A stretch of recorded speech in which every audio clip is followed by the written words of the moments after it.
Hi hello friends welcome. உங்களுக்கான budget வீடியோவோட வந்திருக்கேன். 10,000 ரூபாய் சம்பளத்தில் எப்படி குடும்பத்தை நடத்தணும் அப்படிங்கிறது தெரியாமல் கண்ணு மொழி பிதுங்கி இருக்கிற நமக்கு தான் இந்த வீடியோவில் இந்த 10,000 ரூபாயில் நல்ல செலவும் பண்ணிக்கிட்டு நல்ல ஒரு சேமிப்பும் பண்ணிக்கிட்டு ஜாலியாக சந்தோஷமாக எந்த ஒரு கவலையும் இல்லாமல் இருக்கிற பணத்தை வச்சு சந்தோஷமாக எப்படி வாழலாம், நம்மளாலையும் 4 காசு சேமிக்க முடியும், நம்மளாலையும் ஒரு நகை நட்டு வாங்க முடியும் அப்படிங்கிற நம்பிக்கையை கொடுக்குற விதமாக இந்த வீடியோ இருக்கும். தயவு செஞ்சு வீடியோவை ஸ்கிப் பண்ணாமல் பாருங்கள். எல்லாமே உங்களுக்கு ஒரு யூஸ்ஃபுல்லான வீடியோவாக தான் இருக்கும். ஸ்கிப் பண்ணாமல் பாருங்கள். வாங்க வீடியோக்குள்ளே போகலாம்.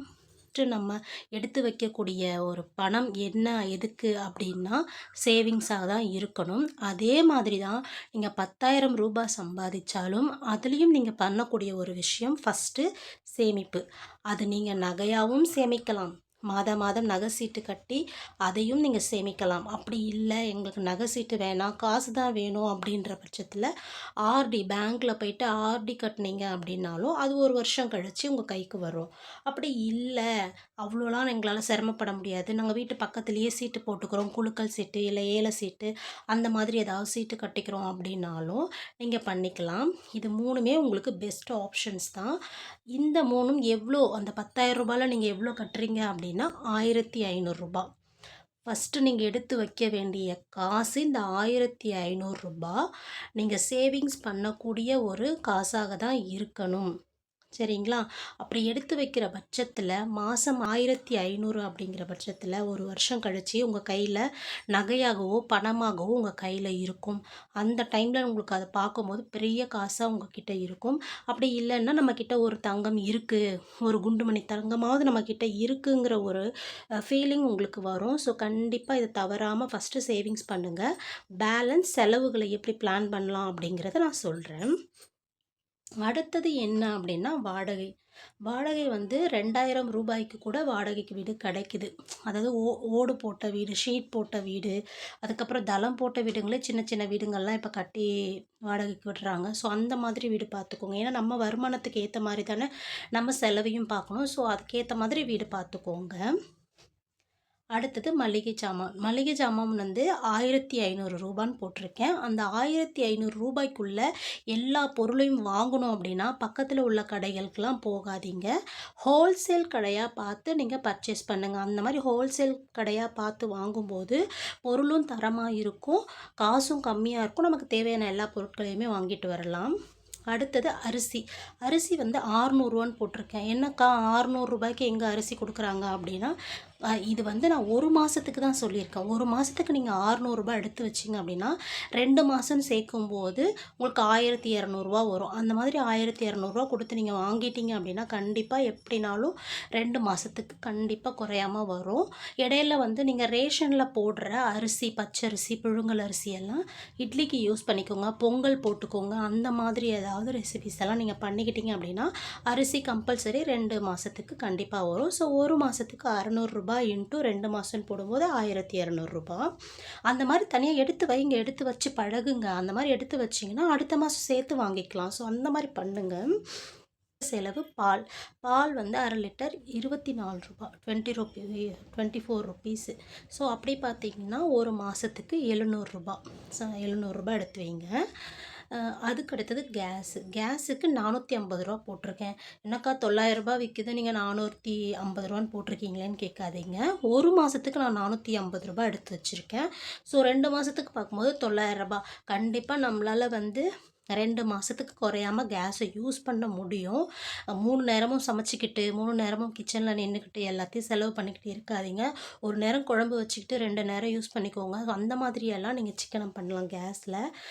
கேஸில் இன்னும் நிறைய விதத்தில் சிக்கனம் பண்ணலாம். அது தனியாக ஒரு வீடியோ நான் உங்களுக்கு கொடுக்குறேன்.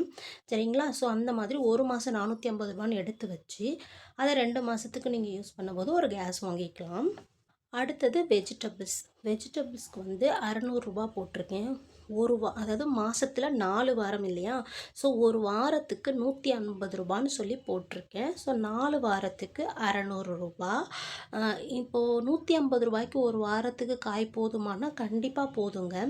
இப்போ சீசனல் காய்லாம் வாங்குனீங்க அப்படின்னா, அது காசு கம்மியா தான் இருக்கும்.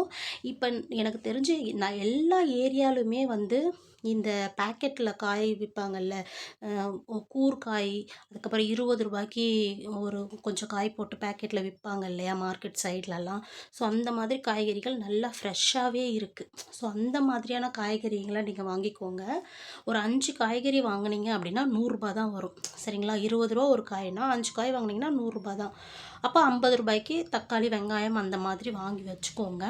இல்ல நீங்க காய்கறிய கம்மி பண்ணிட்டு கொஞ்சம் தக்காளி எக்ஸ்ட்ரா, வெங்காயம் எக்ஸ்ட்ரா, அதுவுமே வண்டிகள்ல வரும். வெங்காயம், தக்காளி இவ்ளோ கிலோ, இவ்ளோ ரூபா அப்படின்னு சொல்லி. ஸோ அந்த மாதிரி காய்கறிகள வாங்கி வச்சு யூஸ் பண்ண பழகிக்கோங்க. அடுத்தது நான்வெஜ். நான்வெஜ் வந்து 800 போட்டிருக்கேன். ஒரு வாரத்துக்கு ரூ. 200 அந்த ரேஞ்சில போட்டிருக்கேன். ஸோ 4 வாரத்துக்கு ரூ. 800. 4 வாரத்துக்கு ரூ. 800 போதுமானா, கண்டிப்பா போதுங்க. ஏன்னா நம்ம வருமானத்துக்கு ஏத்த மாரி தான் நம்ம சாப்பிட போறோம். ஸோ அந்த மாதிரி இருக்கும்போது, நீங்க இது கண்டிப்பா போதும். நீங்க மீன் வாங்கிக்கோங்க. பொடி மீன்லாம் ரேட் கம்மி தான். ஸோ அந்த மாதிரி மீன் வாங்குங்க. சிக்கன் வாங்குங்க. மட்டன் சாப்பிட்ணும் அப்படின்னா, நீங்க வந்து கால் வாங்கி சாப்பிடலாம். போட்டி இந்த மாதிரி மத்த பார்ட்ஸ்லாம் வந்து கொஞ்சம் கம்மியா இருக்கும். ஸோ அந்த மாதிரியான ஐட்டங்கள்லாம் நீங்க வாங்கி சாப்பிடும்போது திருப்தியாவும் சாப்பிடலாம். ரேட்டும் கம்மியா இருக்கும். ஸோ அந்த மாதிரி ட்ரை பண்ணிக்கோங்க. அடுத்தது மொபைல் ரீசார்ஜ். மொபைல் இல்லாத வீடுகள் கண்டிப்பா கிடையாது. ஸோ மொபைல் ரீசார்ஜுங்கிறது கம்பல்சரி ஆயிடுச்சு. ஸோ ஒரு மொபைலுக்கு ரூ. 300ன்னு போட்டிருக்கேன். கேபிளுக்கு வந்து ₹250 எல்லா வீடுகள்லுமே இப்போ டிவி இருக்குது. கம்பல்சரி டிவி இல்லாத வீடுகள் கிடையாது. ஸோ டிவிக்கு வந்து ரூ. 250 போட்டிருக்கேன். ஏன்னா பிள்ளைங்க இருக்காங்க அப்படின்னா, அவங்களுக்கு என்டர்டெயின்மெண்ட்டுக்கு கண்டிப்பாக டிவி இருக்கணும் இல்லையா? ஸோ அதுக்கு வந்து மாதம் ரூ. 250 போட்டிருக்கேன். இதெல்லாம் இல்ல அப்படின்னா, உங்களுக்கு சேவிங்ஸ் தான் இது. ஓகேங்களா? அடுத்தது ஸ்நாக்ஸு. ஸ்நாக்ஸ் வந்து ரூ. 400க்கு போட்டிருக்கேன். வாரத்துக்கு ரூ. 100ங்கிற பட்சத்தில 4 வாரத்துக்கு ரூ. 400. ரூ. 400க்கு பிள்ளைங்களுக்கு வாங்கி கொடுத்தா போதுமானா, போதுங்க. நம்ம மிச்ச நேரத்தில வந்து வீட்ல வந்து மளிகை சாமான்ல சுண்டல்லாம் வாங்கி வச்சுக்கோங்க. அதெல்லாம் அவிச்சு கொடுங்க.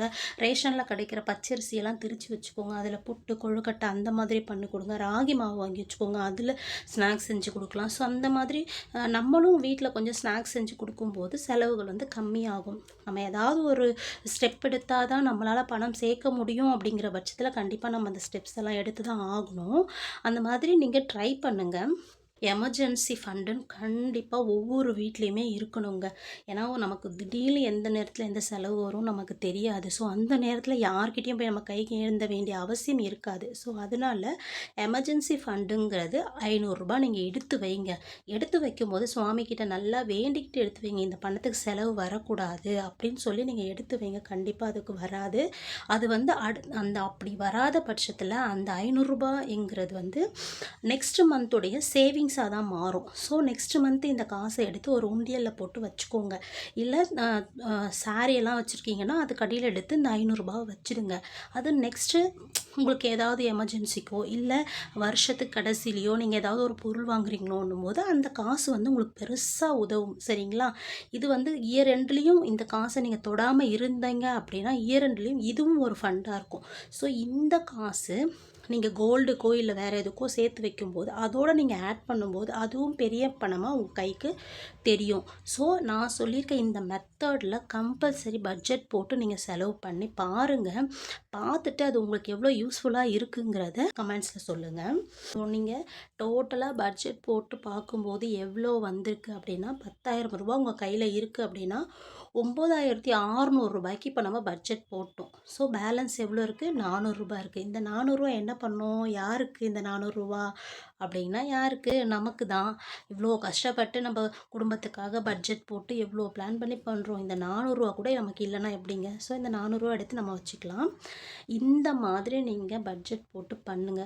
ஸோ இதெல்லாம் கஷ்டமாக தான் இருக்கும் பார்க்கும்போது. இவ்வளோ சிக்கனமாக நம்ம பண்ணணுமானா கண்டிப்பாக பண்ணி தான் ஆகணும்.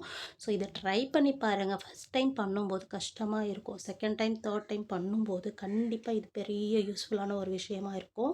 இந்த மாதிரி பணம் எடுத்து வைக்கும்போது நிறைய பர்ஸ் எடுத்து வச்சுக்கோங்க. பர்ஸ் எடுத்து தனித்தனியாக பணத்தை பிரித்து வச்சு செலவு பண்ண பாருங்கள். கண்டிப்பாக அந்த செலவுக்கு எடுத்து வைக்கிற பணத்துலேயும் நம்ம 50, 100ங்கிறத மிச்சப்படுத்தலாம். அதுவும் நமக்கு ஒரு சேவிங்ஸாக வரும். ஸோ அதையெல்லாம் எப்படி பண்ணணுங்கிறது நெக்ஸ்ட் வீடியோவில் நான் உங்களுக்கு கொடுக்குறேன். ஓகேங்களா? இந்த வீடியோ உங்களுக்கு யூஸ்ஃபுல்லாக இருந்துச்சுன்னா ப்ளீஸ் என்னோடய சேனலை சப்ஸ்கிரைப் பண்ணிக்கோங்க. லைக் பட்டன் அப்படியே தட்டி விட்டுருங்க. சப்போர்ட் பண்ணுங்கள். நெக்ஸ்ட் வீடியோவில் பார்க்கலாம். வாழ்க வளமுடன், நலமுடன்.